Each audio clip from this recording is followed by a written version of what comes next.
U ruci imam Samsung Omniju, evo vidimo tipku sa strane za paljenje menija glavnog, kamera od 5 megapiksela s autofokusom i bljeskalicom i pozadinu uređaja koja izgleda kao da je od brušenog metala. Tu su tipke za kameru, dole se nalazi mikrofon. Imam ove dvije velike tipke u sredini i optički joystick. Ovo je ulaz za USB kabel za spajanje na kompjuter i za punjač. Ovo je nosač za stylus i ova smiješna stvar ovdje, to je stylus. Omnija ima više Today screena, najfunkcionalniji je ovaj Today screen 2. Evo kao što vidite imamo kako on izgleda. U gornjem dijelu ako scrollate možete dobiti ovo za brze kontakte, možete dobiti opcije glavne i to tek nakon što kliknete gore na ikonicu za otključite opcije.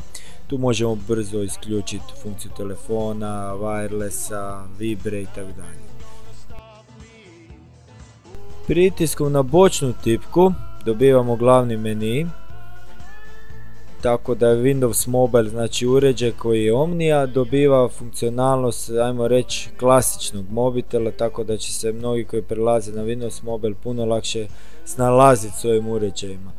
Evo vidimo, možemo prstom znači scrollat gore dolje po svim opcijama. Ako kliknemo na programe dobivamo listu koju opet možemo scrollat prstom po njoj i tako dalje.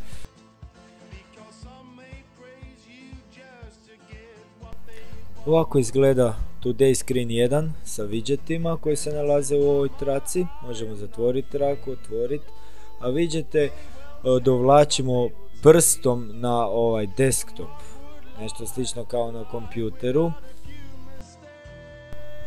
Widgeti su zabavni, ali po meni nemaju nikakvu funkcionalnost.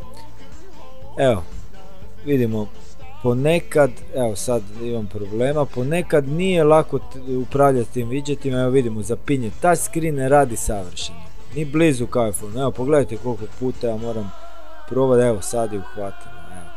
Sad je uhvatilo, sad radi. Touchscreen zahtijeva puno navikavanja. iPhone ima puno precizniji touchscreen. Ovako izgleda tipkovnica kada nekog želite nazvati. A ovako izgleda start meni, on je malo, ima veće ikone nego na običnom Windows Mobile. Ako usporedimo vanjske dimenzije Omnije sa nekim od drugih popularnih mobitela, kao što je na primjer Nokia N95 8 GB, vidimo da je ona nešto duža, podjednake širine, ali puno je tanja i ima veći ekran naravno. Puno je lakše zanositi u džepu. U usporedbi sa V8 evo vidimo malo je veća, ali mora negdje stati sve to što ona ima. Tako.